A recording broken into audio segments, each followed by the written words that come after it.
Howdy guys, welcome to the channel. We're going to do something a little bit different today, and maybe a little unpopular.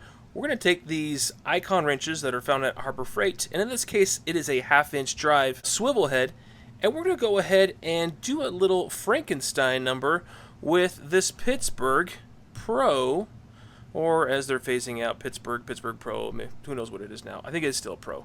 But we're going to take this breaker bar, and we're going to turn basically this breaker bar into a long icon flex head so that this now becomes a little bit more versatile. To do that, we've got to go ahead and start taking this apart here, and we'll be taking it apart here. Both note that dimensions might be a little bit off on some of these, especially this pin that goes inside here. You can see that is a Torx, so T25, and this is a T30 that goes into the breaker bar. Let's get into it. If you want to see how to turn your extra long breaker bar into a swivel head ratchet.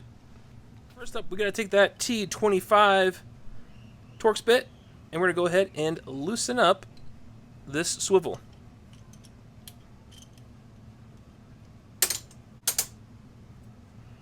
Once you get it loose, it's actually quite easy just to take the bit itself and finger loosen the bolt. Go ahead, pull it out, set it aside, separate. You will get a spring that comes out with it too. Place that with it, and we'll move on now to the breaker bar. It's going to use a Torx 30 or T30, so go ahead and put that on there as well and remove that bolt.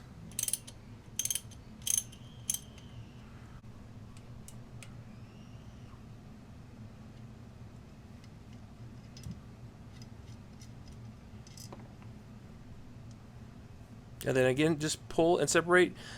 Be sure to put your hand around it, just in case that spring wants to come popping out.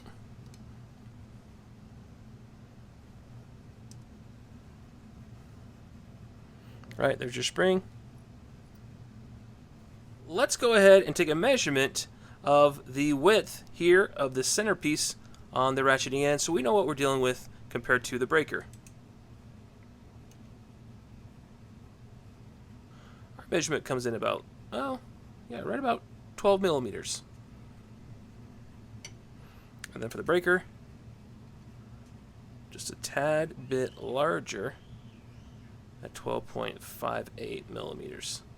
1/2 centimeter wider at this point. So there might be a little bit of play in there as we go to put this together. But let's see what we could do. So putting this together, you can see that there is ever so slightly a little bit of play in between those tines. We can put the bolt through and tighten it up, but the challenge we have right now is that bolt that goes through is this one here, and it does not go through the middle of the icon head. So what we're going to have to do is we're going to have to actually drill this puppy out so that it accepts and allows this to pass through it. So the bolt here comes in at a measurement, an outer diameter measurement of 0.382. That's pretty tight on there. So to match that up, that's going to correspond with, if you could read it here, sorry guys, 25/64. Right? So that just barely doesn't fit. So it'll give us a perfect little cut through there to maximize the size without over drilling it.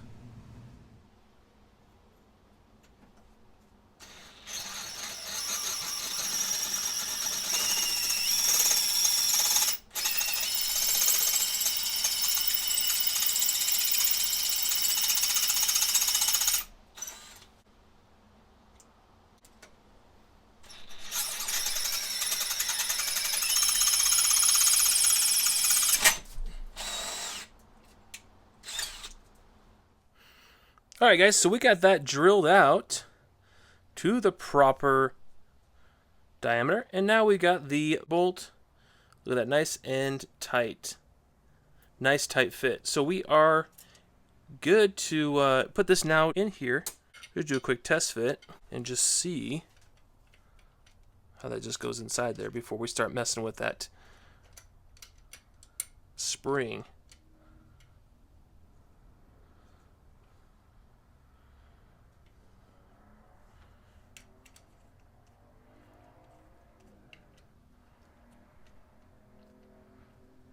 All right, so no spring in there, so it's gonna be all wobbly.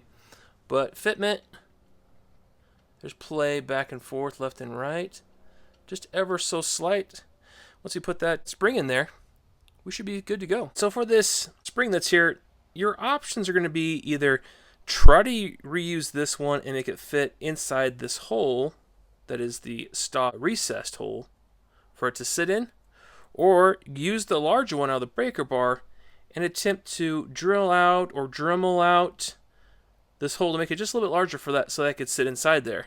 Now my school of thought is I'm going to give it a shot and see if I can try to keep all this surface material that I like here and just take this spring and try to pull it apart ever so lightly to where it almost fits right over. And then when I put this together, I could jam this through and make it fit. So that's my thoughts. Let's see how it goes together. I may end up changing my mind and doing the other, but this is worth giving a shot so I could keep as much material here on the head.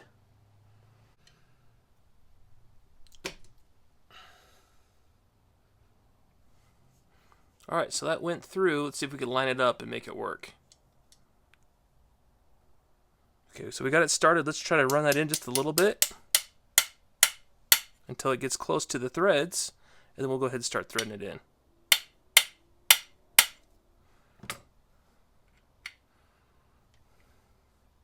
You can see it on that back side now.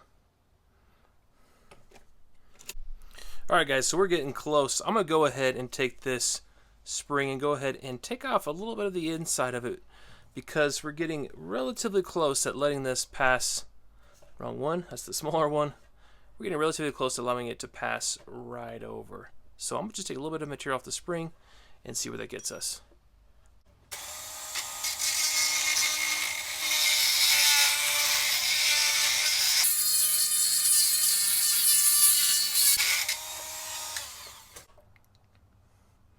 Alright, let's give that a try.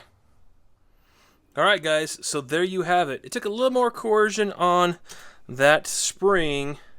I took out a little bit more material on the inside just to get it to pass through because that bolt didn't quite want to go all the way through without pinching on it and then eating into those threads. So just take note of that. And the nice thing about that too is if I destroy this spring, then I have the ability to go back and toss it, and I could go ahead and basically etch out the material inside the head and make it bigger for that bigger spring if I need to. So this route worked out best. I'm going to go ahead and use it. It gives me more material in the head here in between the two forks, and it just hopefully for me allows to have just a little bit more strength in the head of this ratchet, because let's face it guys, it's a 1/2 inch drive and you have, I mean, it's going to be several feet long.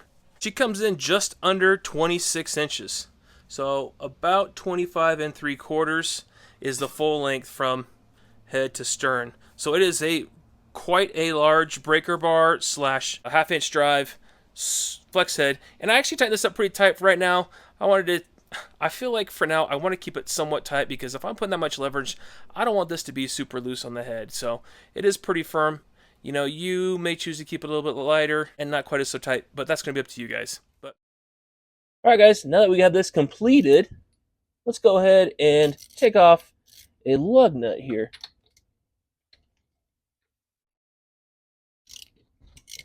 Works just fine. Let's put it back on.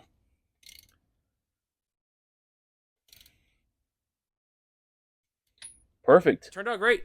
I'm actually quite happy with the final product. I'd love to hear you guys' thoughts. Is this something you guys are going to do or would think about doing? I mean, parts-wise, I'm into this thing. $17 for the breaker bar, and you know, the sale, it was a Harbor Freight. You know, I probably got the head for, I mean, this other short flex head for probably 30 bucks, maybe 25, 30 bucks. So all in, let's say I'm in it 40 to 50 bucks for a really long breaker bar that's also a flex head. So yeah, pretty cool deal. I would suggest if you bought yours and you're thinking about it, this is a good way to do it yourself. I'll go ahead and put links to these as well into the description below so you know exactly which ones I grabbed. All right, guys. Thanks for watching. Please like and subscribe. We will talk to you soon.